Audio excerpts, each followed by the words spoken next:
Okay, we're going to show how this works again. Some sausage, cook some sausage in there, see that? Some nice sausage. Quarter pound, half pound maybe, you know, if you want a little more fat in there. If you got really extra lean ground beef, which is what I've got. You put the beef in there. Make sure you don't put the paper in there. Get that, fry it up. Fry the sausage, I do that first. And break up the beef a little bit. Move the meat to the side. That, you know, that, you see that?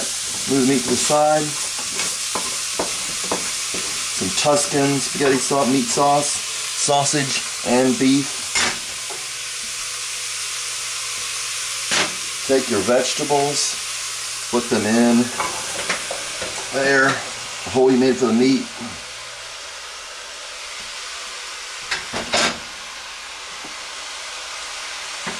Hole you made, you know, from the meat. So you got that. You got a green pepper, a good sized onion, and depending on the size, about a half pound of carrots maybe that are optional. So you got that. Mother used to make this lickety split. It is incredible. My great grandmother used to say, "Mangiala è buono." Eat it, it's good. I put the, see, I still have some of the fleshy parts of the green pepper in there with the seeds. The seeds help with the flavor. It's a little secret. So get in here and break up the meat just a little bit. I want chunks. I don't like it too pureed. So you got that. Turn up the heat a little bit since we got more in there. Get that stuff fried. Now let's see, what do I do next? I got po folks. Sausage in there because I couldn't find some Italian sausage that was cheap, so I got that, which is okay. Here are some bay leaves, and there's a recipe for this I got on another video. You just look up under spaghetti sauce, spaghetti meat sauce under my site. Some bay leaves, you can crunch them up a little bit. You can leave them whole. Just don't eat them whole, they're not very good. I wouldn't know if you want to eat them crunched up unless they're really crunched up. So you got that in there. Let's see. Something that's you can add is optional. Anise seed right there. McCormick says good stuff, but they're expensive. About that much. That's a little bit heavy actually. You might want to add it because it's strong.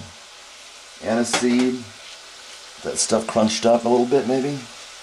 Put that in there. Let's see. This stuff cooked in there. There's that, see? Delicious, gonna make you hungry. You should do this. Find a good spaghetti recipe. If you don't know one, you can use mine. So there's that. The salt, I just lay it on the top. Enough salt that would make it salty enough that you would feel like it had enough salt, but not too much. There's some black pepper, Watkins, good stuff. Put that in on top. And let that go for a little bit. And turn that up a little bit. And make sure it doesn't burn on the bottom. Thick bottom pans are better. Get all that in there. I like the spices just laying on top. Let's see. So you got that going. And you can do this.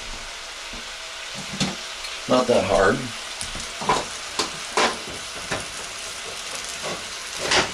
If you want the exact recipe, I go to the site, tells you exactly how to make it. Along with the video kind of helps. Here is some tomato puree.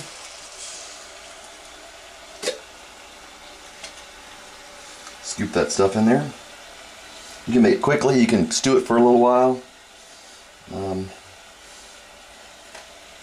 Some tomato puree. I use some stewed tomatoes here. You can use diced tomatoes. Get that thing open. You can see me open the can, can't you?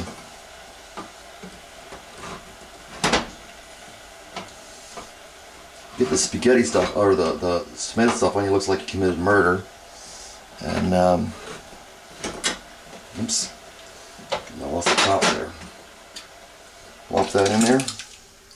There you go. Now, turn it down so it doesn't burn. Yeah, right there. Start burning, you put all that stuff in there.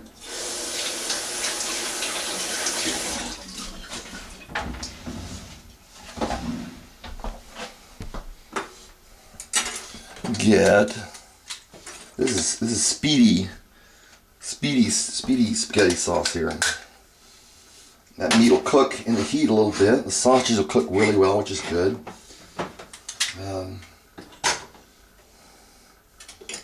You know, because you cook that first. Some tomato paste right there. Good brand, Contadina, especially for tomato paste. I know of no better brand than Contadina for tomato paste. And De Fratelli is good for the tomatoes, if you can find that. D-E-I Fratelli tomato paste. Now,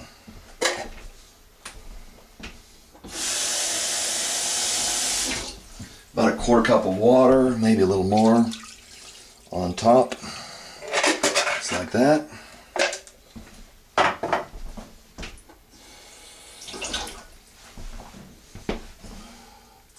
Turn up the heat just a little bit. There we go. All right. I already put pepper in it. I think I already put pepper in it. A little bit of pepper on top. Put the garlic in there because it's a little more sensitive to the heat. Put that in there a little later. There's some garlic.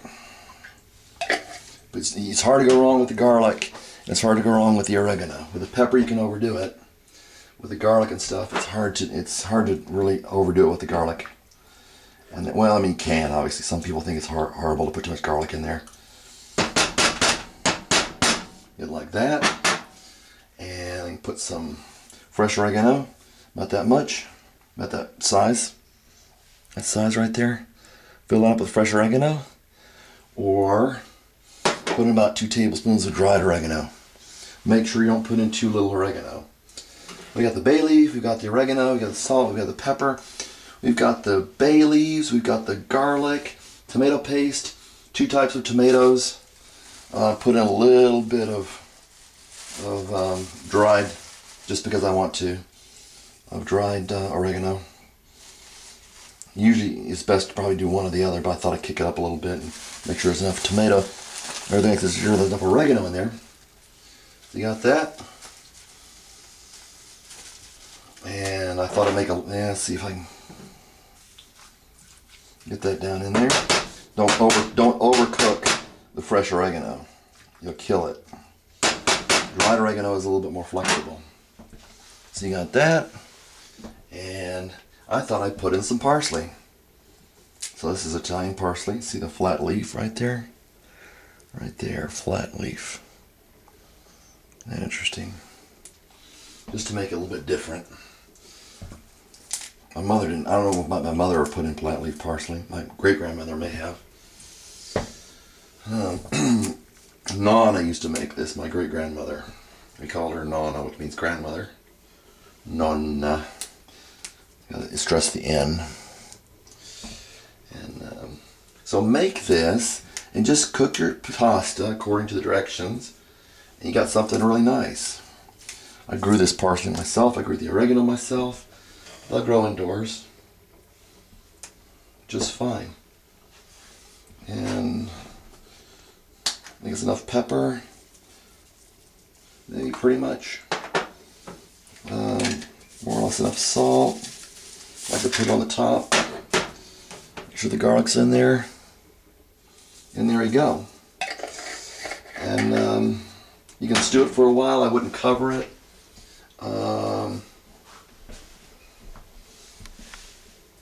Let me turn it up because I want to cook it fast before this video is over. And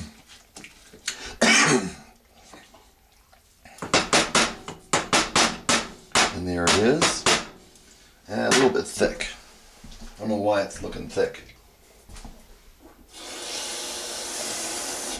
A little more water. Don't put in too much water. And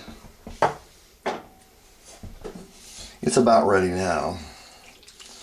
You want to mix it about when you're about ready to serve it. Make sure the meat's all crunched up.